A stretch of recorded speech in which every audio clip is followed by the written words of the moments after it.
할렐루야, 항상 변함없이 저희를 사랑하시는 하나님을 찬양합니다.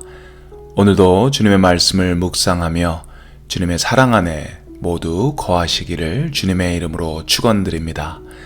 6월 7일 화요일 저희에게 주신 하나님의 말씀은 사무엘상 18장 17절에서 30절까지 말씀입니다. 사무엘상 18장 17절에서 30절까지 말씀 우리 함께 읽도록 하겠습니다. 사울이 다윗에게 이르되 내 맏딸 메랍을 내게 아내로 주리니 오직 너는 나를 위하여 용기를 내어 여호와의 싸움을 싸우라 하니 이는 그가 생각하기를 내 손을 그에게 대지 않고 블레셋 사람들의 손을 그에게 대게 하리라 함이라. 다윗이 사울에게 이르되 내가 누구며 이스라엘 중에 내 친속이나 내 아버지의 집이 무엇이기에 내가 왕의 사위가 되리이까 하였더니 사울의 딸 메랍을 다윗에게 줄 시기에 물랏 사람 아들리엘에게 아내로 주었더라. 사울의 딸 미갈이 다윗을 사랑하매 어떤 사람이 사울에게 알린지라.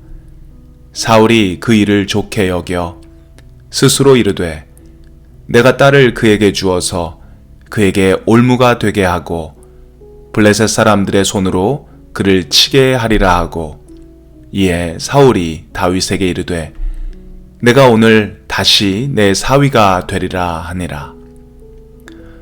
사울이 그의 신하들에게 명령하되 너희는 다윗에게 비밀이 말하여 이르기를 보라. 왕이 너를 기뻐하시고 모든 신하도 너를 사랑하나니 그런즉 내가 왕의 사위가 되는 것이 가아니라 하라.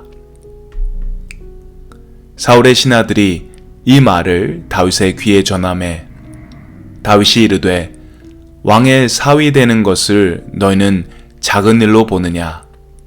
나는 가난하고 천한 사람이라 한지라.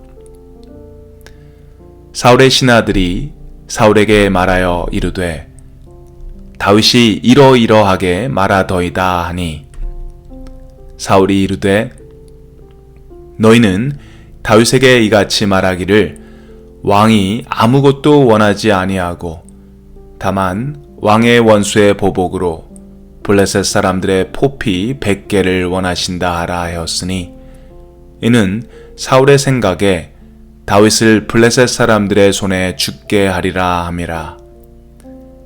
사울의 신하들이 이 말을 다윗에게 아뢰매 다윗이 왕의 사위 되는 것을 좋게 여김으로 결혼할 날이 차기 전에 다윗이 일어나서 그의 부하들과 함께 가서 블레셋 사람 200명을 죽이고 그들의 포피를 가져다가 수대로 왕께 드려 왕의 사위가 되고자 하니 사울이 그의 딸 미갈을 다윗에게 아내로 주었더라.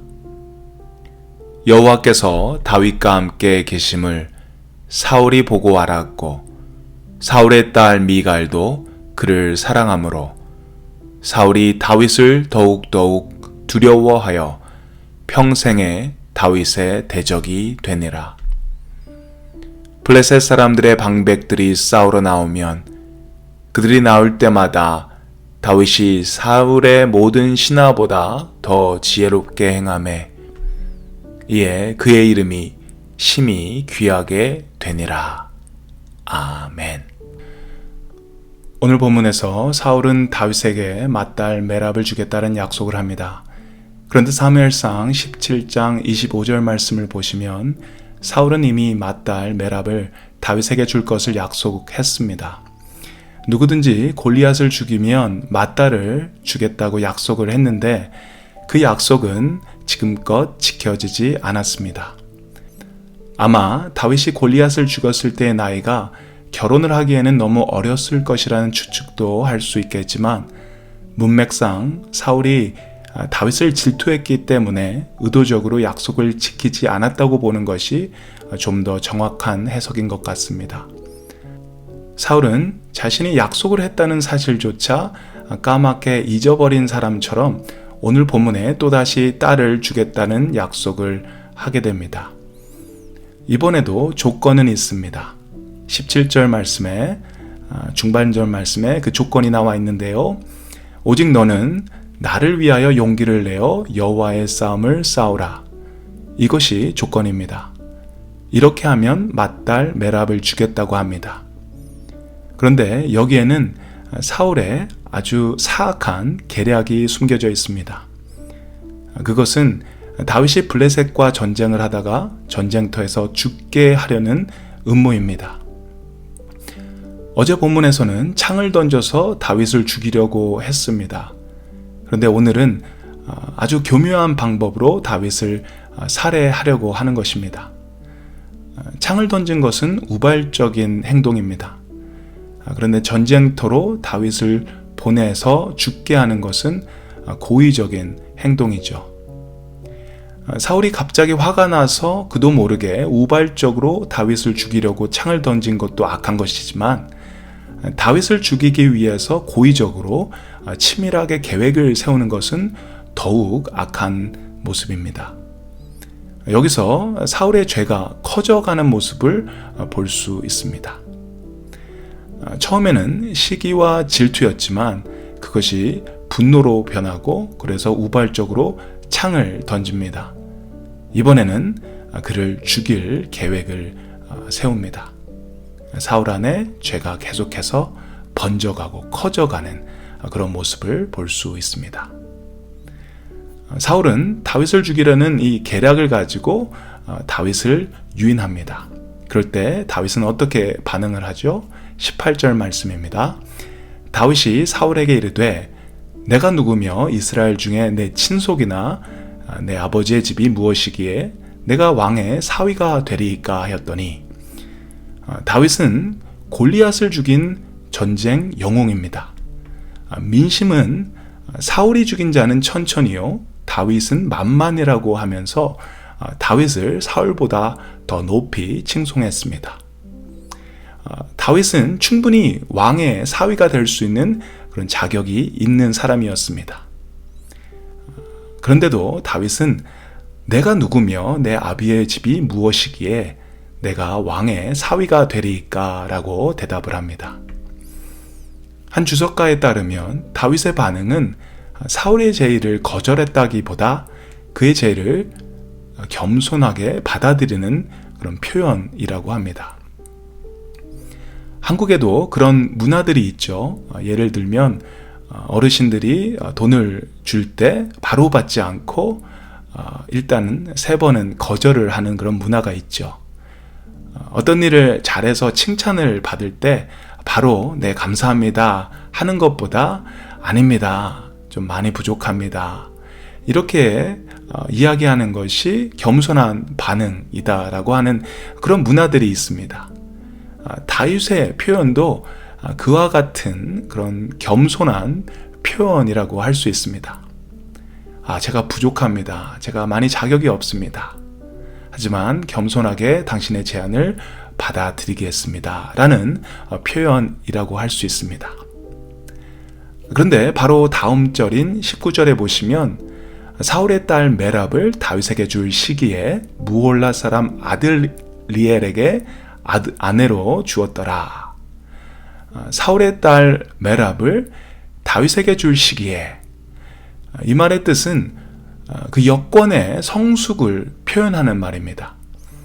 다윗이 사울이 요구한 대로 블레셋 족속과 용감히 싸워서 많은 공을 세웠을 것입니다. 그래서 그런 여건이 결혼할 여건이 성숙이 되었다라는 그런 표현인 것입니다. 그런데 그럼에도 불구하고 다윗에게 메랍을 주지 않고 사울은 무올라 사람 아드리엘과 메랍을 결혼시키죠. 목숨을 걸고 그의 요구대로 전쟁에 나가서 용감하게 싸웠음에도 불구하고 사울은 그의 약속을 또다시 깨버립니다. 그런데 갑자기 사울의 또 다른 딸 미갈이 등장합니다. 미갈은 다윗을 사랑했다고 합니다.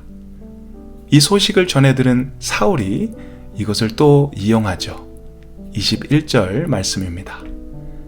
스스로 이르되 내가 딸을 그에게 주어서 그에게 올무가 되게 하고 블레셋 사람들의 손으로 그를 치게 하리라 하고, 이에 사울이 다윗에게 이르되 내가 오늘 다시 내 사위가 되리라 하니라.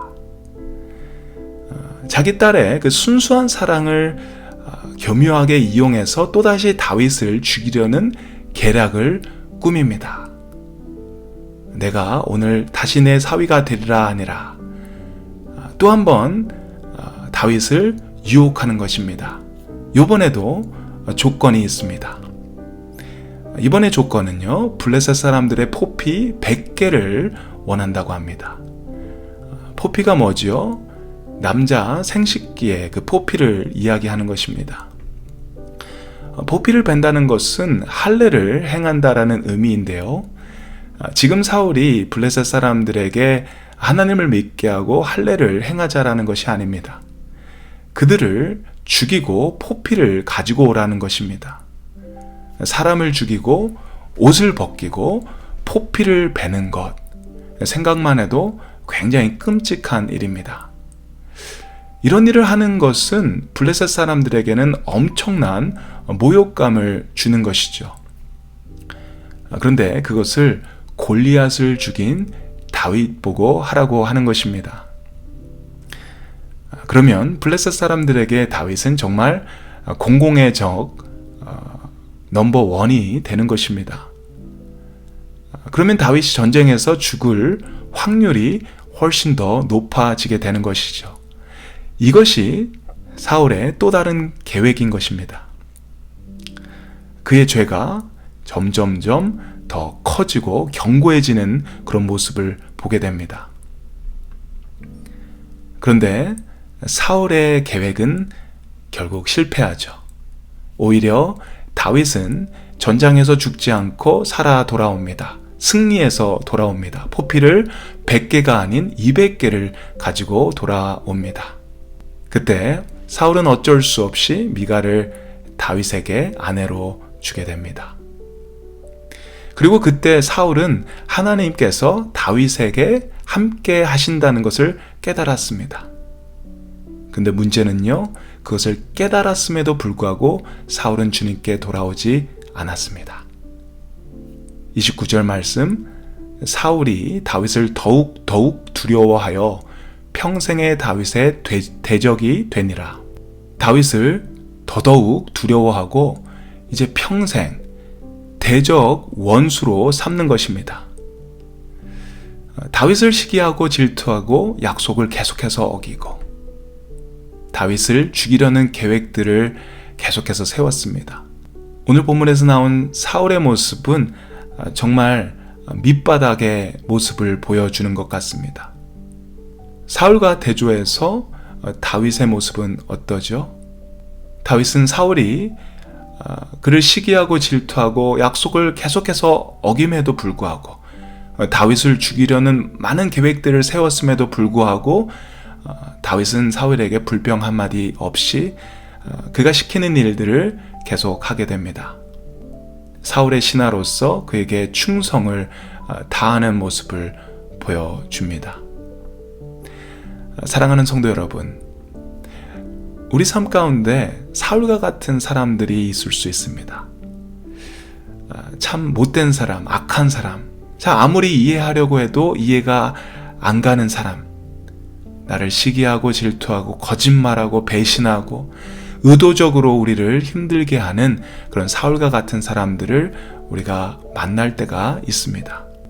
그런 사람들을 만날 때마다 같이 맞서서 싸우고 싶고 같이 비방하고 싶고 같이 배신하고 싶고 눈에는 눈, 이에는 이라고 하며 그들을 응징하고 싶은 그런 마음이 생길 때가 있죠. 그런데 오늘 말씀을 보며 참 많은 도전이 됩니다. 다윗을 보며 참 많은 은혜를 받습니다. 불평불만하지 않고 묵묵히 자기의 자리를 지킨 그의 모습, 마치 십자가의 길을 묵묵히 가신 예수님의 모습과 많이 닮은 것 같습니다. 다윗과 예수님이 그 어렵고 힘든 그 삶의 고통을 참고 견딜 수 있었던 것은 하나님께서 그들과 함께 하신다는 분명한 사실을 믿었기 때문일 것입니다. 아무리 힘들고 아무리 어려운 상황 속에서도 하나님께서 우리 삶의 주인이십니다. 하나님께서 하나님의 그 선하신 뜻을 저희 삶에 이루실 것입니다. 그리고 그 하나님께서는 저희와 항상 함께 하십니다. 우리가 이 사실을 믿을 때 우리의 삶 가운데 사울과 같은 사람을 만나더라도 끝까지 참고 인내하고 우리에게 주어진 십자가를 끝까지 견딜 수 있을 거라고 믿습니다. 사랑하는 성도 여러분, 오늘도 주님과 동행함으로써 승리하시는 저와 여러분 되시길 주님의 이름으로 축원드립니다. 우리 함께 기도드리겠습니다. 좋으신 하나님, 하나님의 영이 떠난 사울을 보며 하나님을 떠난 사람이 얼마나 악해질 수 있는 것을 보게 됩니다. 임마누엘의 하나님, 저희와 항상 동행하시고 인도하시는 하나님께서 저희 삶에 항상 충만하시기를 간절히 원합니다. 또 사울이 아무리 그가 노력하고 그의 힘과 지혜를 짜며 계획을 하더라도 그 계획이 그의 뜻대로 이루어지지 않았음을 봅니다. 하나님, 우리의 계획보다 하나님의 계획을 의지할 수 있는 저희가 되게 도와주시옵소서. 주님과 동행함으로 주님의 선한 계획을 믿음으로 오늘도 주님께서 주신 저희의 십자가를 지고 주님이 원하시는 그 길을 묵묵히 인내하며 갈 수 있는 저희 모두가 되게 도와주시옵소서. 감사드리며 예수님의 이름으로 기도드립니다. 아멘.